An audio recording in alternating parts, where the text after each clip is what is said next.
Turbocharged, the car we're featuring today, 1964 Volvo P1800 Cyan. Let me explain what all that means, okay? To me, the 50s and the 60s are the most exciting time for racing because I love that era because you could drive a car to a racetrack, slightly modified, race it, and then drive it home and win the race. Jaguar did that, Le Mans, Aston Martin did it too. It was really a great period because the cars you could buy resembled, and in many ways are extremely similar to the cars that you raced. You know, I loved NASCAR in the 60s when Fords had Ford engines, Chevys had Chevys, and Chrysler came in with a Hemi and killed them all. Then they came back with their, you know, the big rat motors and the camera. You know, now everything's kind of homogenized. This goes back to that classic era of racing when cars had no anti-lock brakes, no traction control, just you and the car, and just getting that full driving experience. The real emphasis here is not on horsepower, although this is extremely powerful and has a lot of horsepower. If you could go back to 1964 with modern technology and use a lot of the things that we have today on one of those cars, what would it be like? And I think this is what it would be like. You have the basic structure and look and feel of a Volvo P1800 from 1964, but with some modern upgrades just to make it safer, handle better. It's a fascinating project. Let's meet the gentleman, Hans Boot. Hans, come on in.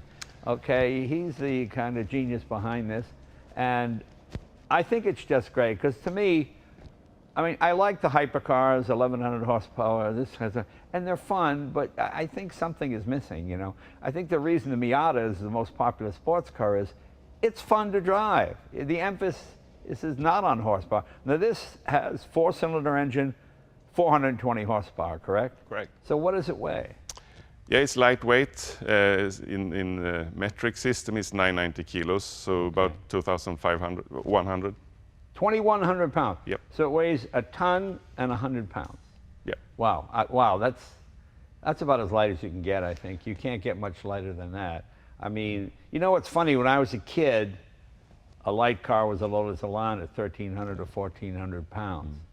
Porsche 911s were 2,700, 2,800. Now every car is porking out at close to 4,000 pounds. 3,400 is considered lightweight now. So at 2,100 pounds, boy, that's a great power to ratio. I would say 420 horsepower with 2,100 pounds in a normal car would be 625 horsepower. In about 30. So well, we'll find that out. Okay, well, that's really impressive. Yeah, 2,100 pounds. And of course, that's mostly due to the carbon fiber structure. That's an important part of it. Yeah.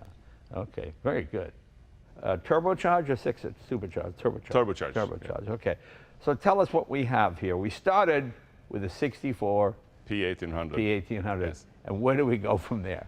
So we keep some of the steel, like part of the unibody. Right. But if you look at, you started off really good with explaining a 60s car. It's not that rigid. Right. It's sort of quite weak in a number of spots. So first of all, we changed a lot of that steel and triangulate weak points to make it stiff. I mean, for example, it'd be like the early Fords. They used to call it a Monte Carlo bar because they're racing the Monte Carlo race, the Falcons. Yeah. It would go across the hood. You see that on a lot of modern cars. It's a metal brace, literally goes over the engine. It's adjustable. It's got bolts, it's got nuts on each side, and you can make it as tight. And that's by, you just stiffened up the structure so it's not flexing. Exactly. So we replaced a lot of the steel with modern steel as well, because there's a huge difference between what you can make today out of steel and what you did in the days. Yeah, I mean, that's amazing, because like I have a 64 Honda 600, which was made out of literally old battleships. I mean, it was scrap steel. And the whole, from the bottom of the door up, it just rotted away. You got a little water in those sills, and you could poke your finger through it. So we had to put new metal in there. So you're using modern steel. Okay, we do that. Yes. But what you see here is a carbon fiber body, so there's no visible steel at all. So the whole body is carbon fiber. Yeah. Okay. So obviously that takes a lot of the weight off. It does, even though you put some bits and pieces that weigh more, but the carbon fiber reduces. So we're pretty where the car is as a standard car.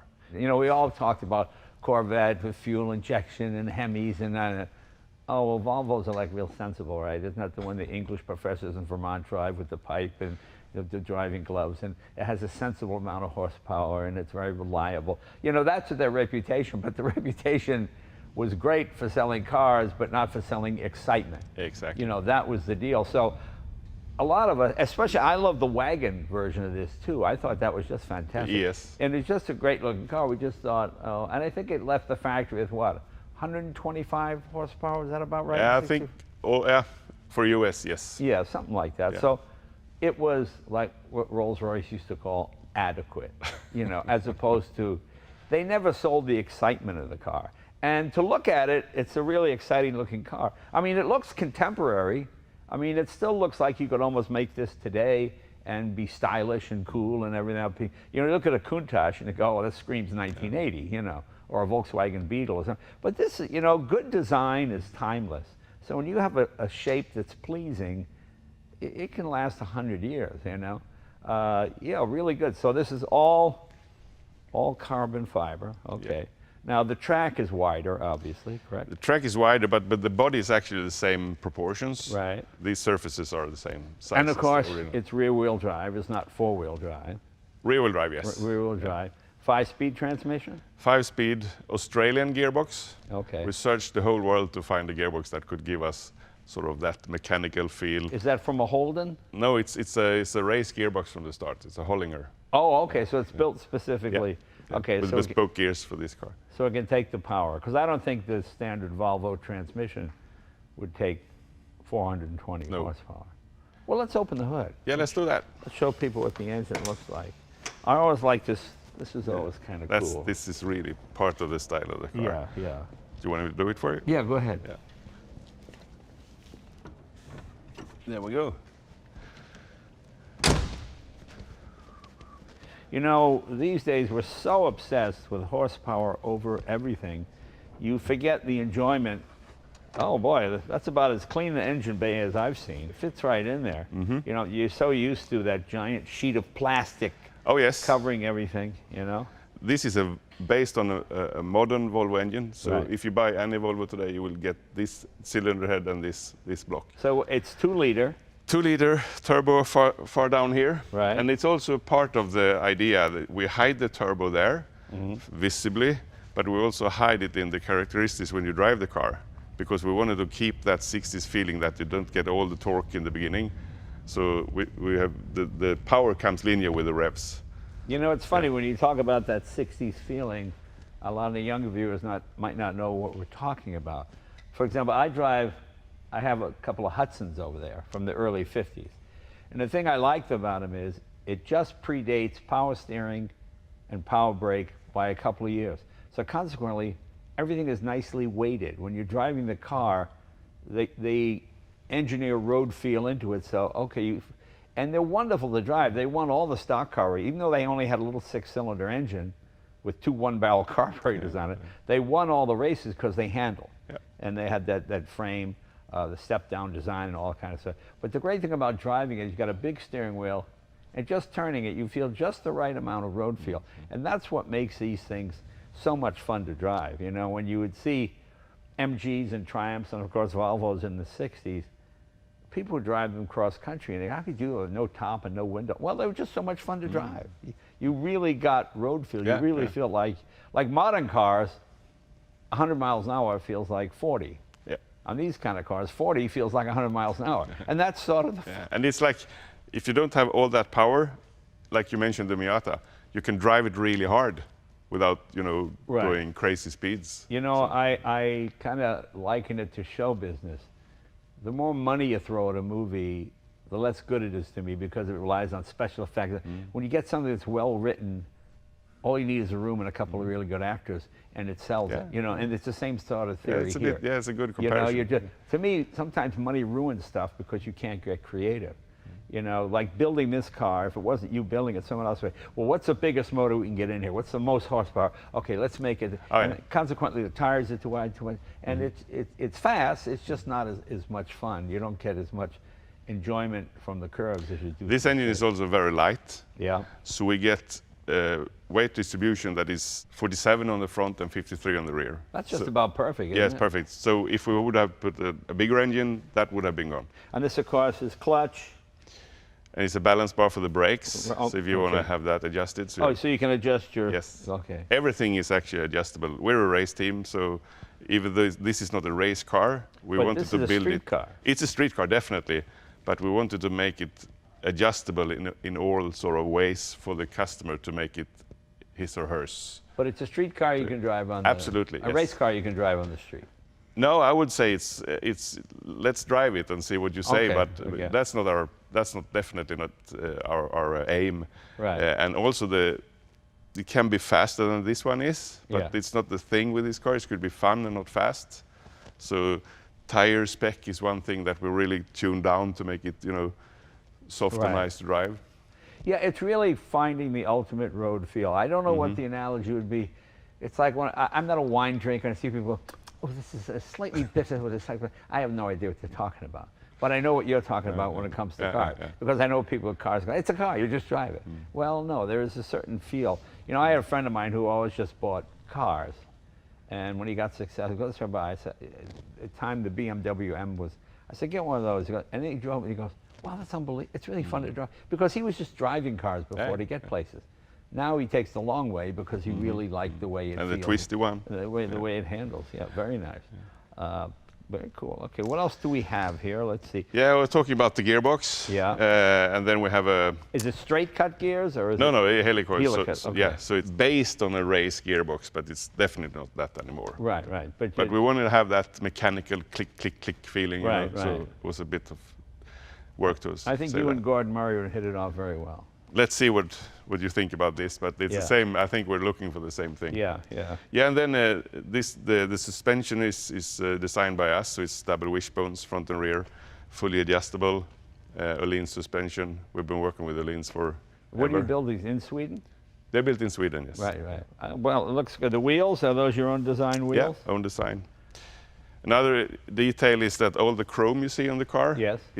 that's milled out of aluminium blocks. Okay. So So it's not chrome, it's aluminum. It's aluminum that is chromed. Oh, I see. Yes. I enjoy seeing chrome on cars because you don't see it anymore. I just don't get these modern cars with matte black and matte gray and nothing pops, nothing shines to me. This really looks pretty, and it's not in excess. It's just nicely done. And the whole idea with the design is that there is no single surface that is exactly as the original car was. Right. But if a person that know how a P1800 looks like should see it, he should see it that it's a P1800. Right. But if you put one next to it, there's a big difference. Nothing you can swap over. No, absolutely not. Right, and we yeah. tried to, the guy that designed this car is actually designed in Italy by a Swede. Right. The way he did it was really, really talented at the time. And we just tried to, finish the things that maybe after all those years you see that there are opportunities for. Sometimes people don't appreciate how much work goes into design. Like people always think they could design a car, and I say, draw me a circle. And they can't. And you see a designer goes, and it's a circle. Yeah. But you see it like this, and it's not even close. And it's also about envisioning things. If you take a step back, we see that the hood is longer on this car, and it's not that we moved the greenhouse, but it's that we've moved the axles to like 30 millimeters to the front, just to give it that more of a sports car. One complaint I had about the original cars, you said, were the tires were too far inward. Yeah. That always made it look weird. The GM cars are like the Tornado, which was one of my favorites when it came out in '66, but the rear wheels were in here, and you had this much. It drove me nuts. It didn't look right. No, it didn't. Definitely. Yeah. If it looks like it, because cars have posture. By that I mean, like I bought my '66 Hemi Coronet because I liked the way it sat. It just sat right. Front and back were exactly same. It just had a nice look to it, and it appeared to be like a solid billet, like this. Tell me about the flares. Are these added on, or are those part of the? They are added on, right? Okay. But it's actually up to the client to buy the car if they want it or not. You can have it with a more, and you can have it with smaller wheels if you would like that. So it's a bit. What are these? These 19s? 18-inch. Oh, 18-inch. Yes. Okay, so really old school, huh? Yeah, you could say that. Yes. Well, what's funny, because I drive a lot of these cars with 21s, even 22s, and I hit a pothole, bang, and I got a flat, and I have no spare, and I have to wait for, you know. Yeah. I mean, an 18 or 19-inch tire really gives you a better ride, and with something like this, probably better grip, doesn't it? I mean, if you get some tire wall, you get that the tire to work a little bit more together with the suspension, and that gives you so much more of that. Okay. Well, and I love the way you've got the gas cap here. Had to be there. That's the way they did it back in the day, wasn't it? It was. And obviously a fuel cell. Can I open this? Yeah, yes. Okay. Go ahead. Okay, you're not playing golf with this car, okay? Small golf clubs. Yeah, small golf. You can play miniature golf, Yes. but not regular golf. Okay, what is that, about But 18-gallon tank? Nah, I think 14. Oh, that's all 14, okay. But this probably gets pretty good gas mileage. It'll take you quite far. Yeah? Yeah. Depending on your driving style. It'll take you quite far. Your mileage may vary, isn't that correct? Yes. Yeah, look, if you're worried about gas mileage, this is not the car for you. I think when you drive it, you will understand why you continuously want to accelerate. If you look at the interior, all the instruments look similar to the original, but they're all digital. So the car has a motorsport quality electrical system. So that's also a good thing compared to the 60s car. It's funny, This should not leave you at the one criticism I side of the had road. when I was a kid was you couldn't do this. You know, because it was the first car. I never saw a car with a sill that high. So when you sit, you're right here, so you're going to have your hand out the window, your elbow, you're kind of doing that all the time. I used to think, that's drive me nuts. Well, let's see what else we got. Any other electric water pump or mechanical water pump? Electric. Oh, electric water yeah. pump. Okay, So control over that. I'll say something there. It's got an air condition, but you don't see it, so we've hidden it in the rear of the car. Is it electric air conditioning? Electric, yes. Okay, so you really tricked it out. Okay.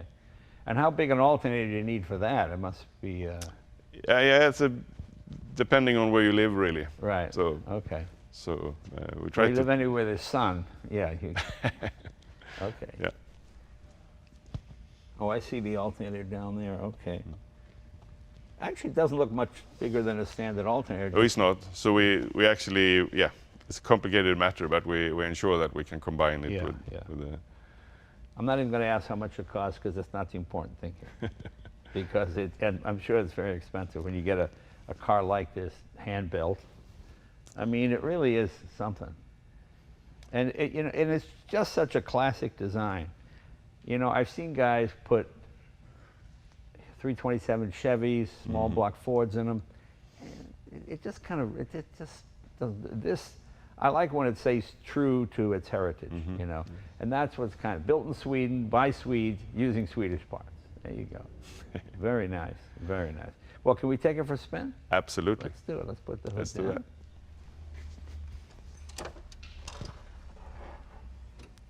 Just let it drop? I will need to Okay. do that handle.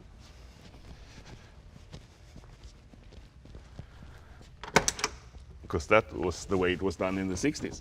Right. Oh, and then it pulls it. Yeah. Locks it down. Right. All right. Want to take it for a spin? Let's do it.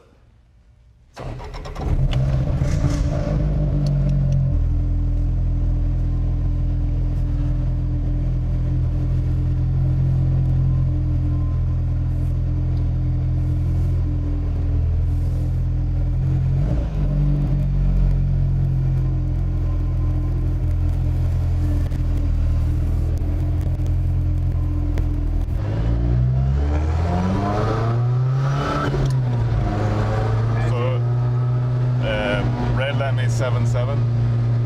It's linear. The power is linear with the revs, but about 5.5, I think the fun begins really. I think if you measure the revs with your smile, then it should be fine. Yeah, it's got all kinds of power.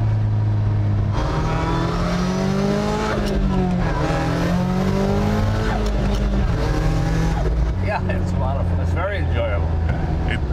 I mean, you can use so much with the turbo engine, but I think this is the way you want it. You really drive it all the time. You just don't sort of,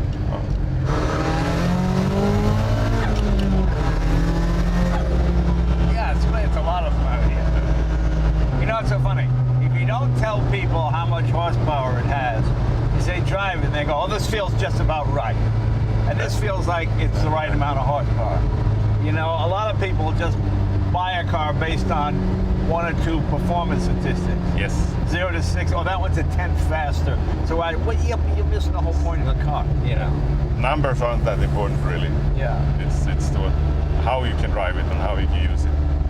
As I said before, having driven a lot of cars with 400 horsepower, they're 1,000 or more, probably 1,500 pounds heavier than this. They feel way, way slower. As I said, this feels like it's 5 1/4, 550, something like that. So this engine is actually a brainchild of a British guy that came to Volvo. I don't know when he came, but he was there for more than 20 years. Right. So he was head of powertrain. And he went out. He realized that we need to make one engine. We can't afford to have, it's a small company, so we just make one engine that we use for everything. So it's lightweight, it's really efficient, and the fun thing is, I heard you mentioned Colin Chapman before.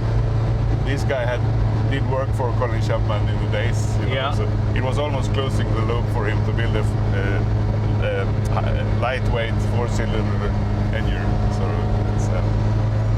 So this is the same race engine as we race in the World Touring Car Championship, just a different spec. Came into production in 2014, but we had it in a race car in the World Championship in 11, so 3 years before it went into production. Yeah. Did you try a normally aspirated version of the motor first? No, we didn't, because it's sort of a turbo engine. Yeah. I mean, just keeping the 60s thing. Yeah. We went through all the engines, you know, everything from the standard B18 to... Ever try a supercharger or always turbo? I mean, in a Volvo you can get it with turbo and supercharger, really. Right. So, but we wanted this spec. I mean, we did race, you know, even the V8 down in Australia. That would fit, but it would be, even though that is a light aluminium engine, it's still sort of more weight. I think it's a combination of our relationship to the engine, all those years in motorsport, and then the lightness of it. And you get a very reliable engine. I mean, everyone is asking, oh, this is an extreme car, when for maintenance. I mean, but it's a normal engine. It's nothing, you know, racing with it. And it's funny when that turbo starts. So we took this car last week to Kingsburg. Are you familiar with that place? Which one? It's Kingsburg. It's a town like 200 miles from here. No, I don't know. It's a Sweden town. Oh, okay. Yeah. So we went there with a car and driver.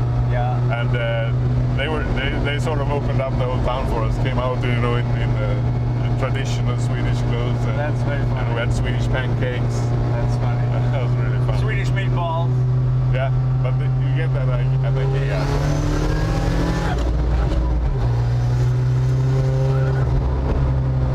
Fifth gear is a nice cruising gear, isn't it? It is, yeah.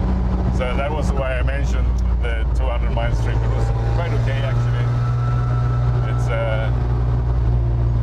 you get a nice snick on the gearbox there. Boy, no cowl shake. Everything is very.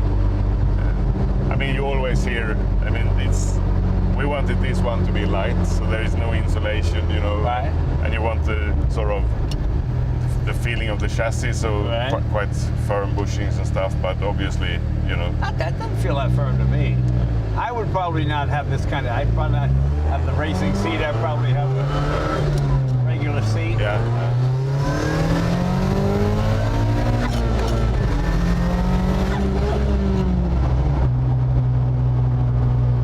Isn't it nice when you sort of work the engine? Yeah, okay. So when you're on the freeway, it's like, I want to do that again. So go down 2 gears and then up. We've been up on a few canyon roads. That's where it's really perfect. Yeah. Steering is set up for that as well. So it's, you know, there's no center. Yeah. Well, you should be able to sort of exactly decide where you want to put the car. Steering is adjustable or no? No, it's where it is. There's more pedal there than you realize. Yeah, it is. It is. You know, you big, that seems, there's another 1.5 inches here. Yep. It's like you have to tell people that when they drive it. Yeah. Yeah. Because you're so used to that 20% throttle, you have almost. I know. You almost have to lift. The nice thing is you register it as a 64, so you don't have to meet all safety and emissions. And Europe is getting crazy now. Yeah. Now they got speed limiters on everything. And, Jesus. Yeah, the new Volvos, they do 180. That's it. Kilometers. Yeah. That's it. But then obviously it's a market for. And what is that? About 120? It should be, yeah. It's time for 1.6, yeah. And another thing, we actually put Mercedes spec tires on it. Yeah. To get that progressive feeling. You see, I think you feel that when you accelerate, it sort of it sits a little bit like that, and also during cornering, it won't snap. You'll feel when it sort of starts to. I know. I was going to ask, is it electric or hydraulic power steering? Oh no, it's direct. There's no. There is actually power steering. Oh, it does have power steering. Yeah. It doesn't feel like power steering. No, it should not feel like that, but it. Is it electric? It's electric, yeah. Because parking. Right. Big wheels parking. You're just moving your car from the 60s, Right. like this. So we felt that there's no power. I mean, No power booster. no power booster for the brakes. Yeah. No traction control. No ABS. But we wanted that. I'm really excited. Quite few people actually drive it like that. Oh, it drives very nice. Yeah, but I mean, normally I have to know a little bit more, but because you drive it like you would in a 60s car. You want all that, and all the way on the rear, on the gear. And Well, I really get a kick out when the boost kicks in there.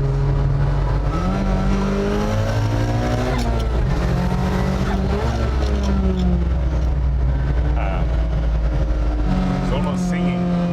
Yeah, the engine sounds very efficient. How do you like the brakes? Brakes are great. Most people don't realize how much pedal pressure it took to stop a car from the 60s. No, exactly. You get so used to Yeah. power brakes. I don't feel like I'm wasting any fuel, No?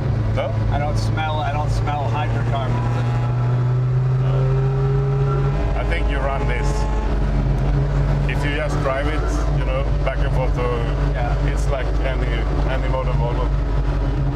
Like you get the good mileage. I've got a 63 Porsche Carrera. The twin cam. Yeah. And this reminds me of that. The tach is always right in your 7. And you're using all the power. I mean, the more you drive it, the more you want to drive it. Because now you're starting to, you get the sounds and the smells and the feel of everything. It really is very nice. And the gearing is very nice. I mean, never even got to 5th gear. No, that's more for highway. Right, that's what I mean. But I think it's nice that you really use the gears rather than just stay in one gear and Well, that's what's fun, yeah. And really strong synchros. You not feel like you're. It's really mechanical. So this car is actually the decision to build it. Was taken 17 because we've been racing with Volvo since '96. Right. And AIM has always been the world title. So we got that in 2017. And we sold the car business to Volvo, so we felt that we should do something, to celebrate that. So well, I think that's oh yeah, I think it's great. So many years with Volvo, and to me, this is like buying a fine mechanical watch. You get an electric watch for $100 to keep time. Yeah, perfect. No problem. But I'm one of those guys. I enjoy the watch on the nightstand, turning hearing it click before we go to bed, get a little tighter. Now it's wound up for another 48 hours or so. And it's the same thing with a car.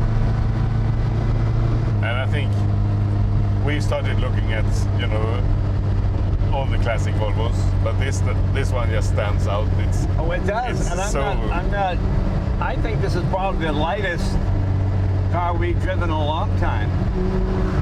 Even the new Lotus, I don't think is this light. All right. No, it's pretty amazing.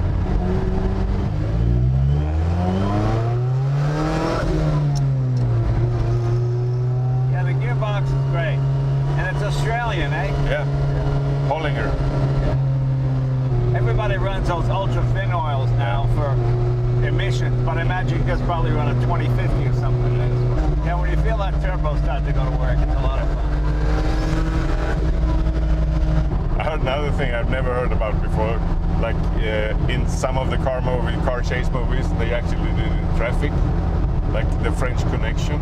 Yeah. There is one of the crashes is with a guy that is on his way to work. Right. And they just drive.